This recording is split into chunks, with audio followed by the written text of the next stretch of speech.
كل من عليها فان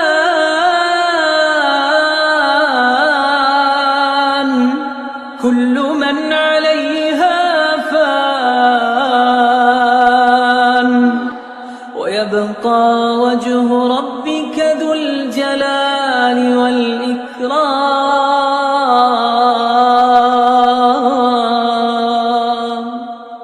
মুফাসসিরগণের মতে জিন ও ইনসান সহ পৃথিবীতে যা কিছু আছে সব কিছুই ধ্বংসশীল। অক্ষয় হয়ে থাকবে একমাত্র আল্লাহ তাআলার মহান সত্তা। প্রিয় ভাই ও বোন আমার, কোথায় যাচ্ছ? ব্যস্ত, ব্যস্ত, অস্থির হয়ে? আমি তোমাকে বলছি, কোথায় চলছ? কোন গন্তব্যে? আমি তো দেখছি তুমি হাঁটছো ভুল পথে, পা বাড়িয়েছ ভুল ঠিকানায়। আলো ঝলমলে পোশাক পরে তুমি হাঁটছো আধারের পথ ধরে। এই যে মরীচিকাময় ধু ধু মরু, এ পথে শেষেই আছে হলাহলে ভরা আগুনের রোদ। তোমার ফেরার সময় কি হয়নি এখনো? অনন্ত রুদনে বড়া ব্যথার নীল দংশনে ভরা তোমার বুকের শূন্য মাঠ। ব্যর্থ নিশানায় বারবার তীর ছুটছ, শান্তির ঠিকানা খুঁজে পাচ্ছ না। এবার তোমার ফেরার পালা। সন্দেহের জমাট জগদ্দল আধার কেটে বিশ্বাসের অনন্ত আলোয় তুমি ফিরে আসো। আসো মহান রবের, মহান বন্ধুর দেখানো সিরাতে মুস্তাকিমের পথে। আসো, নিজেকে সঁপে দাও। অনেক তো জ্বলেছ অনলেও জ্বলে, এবার সাঁতার কাটো মহান প্রভুর ভালোবাসার সাগরে। ফিরো মূল ঠিকানায়। আসো তৈরি হয়ে যাবার জন্য, নিজেকে প্রস্তুত করি চিরস্থায়ী জীবনের জন্য। এ নষ্ট নর্দমা তোমার বহু সময় কেড়ে নিয়েছে, দিয়েছে শুধু হতাশা, বেদনা, ঘৃণা আর কল্পনার রঙিন রঙিন স্বপ্ন। তুমি ঠকেছ চরমভাবে, আর ঠকতে না চেলে ফিরে এসো শান্তির ঠিকানায়। মনে কি পড়ে কোথা থেকে এসেছ? তুমি কি ছিলে? কোথায় তোমার শেষ? তুমি কি অমর? এই জগৎ কি চিরস্থায়ী? শুধু তুমি আমি না, পৃথিবীর সব কিছু ধ্বংসশীল।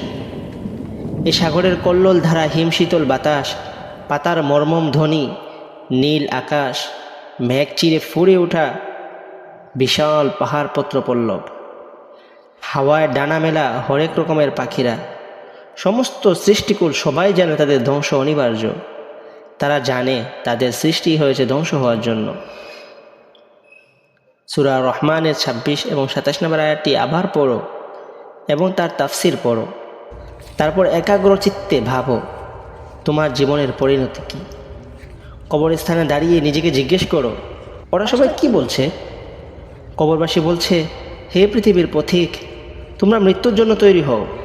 শত কোটি বাঁকা চোখের ক্রূর দৃষ্টি আর মানুষের হাসি মজাকের আঘাত ছুঁয়ে নিজেকে সাজাও মুহাম্মদুর রাসূলুল্লাহ সাল্লাল্লাহু আলাইহি ওয়াসাল্লামের আদর্শে, সেই তরিকায়, সেই আকীদায়।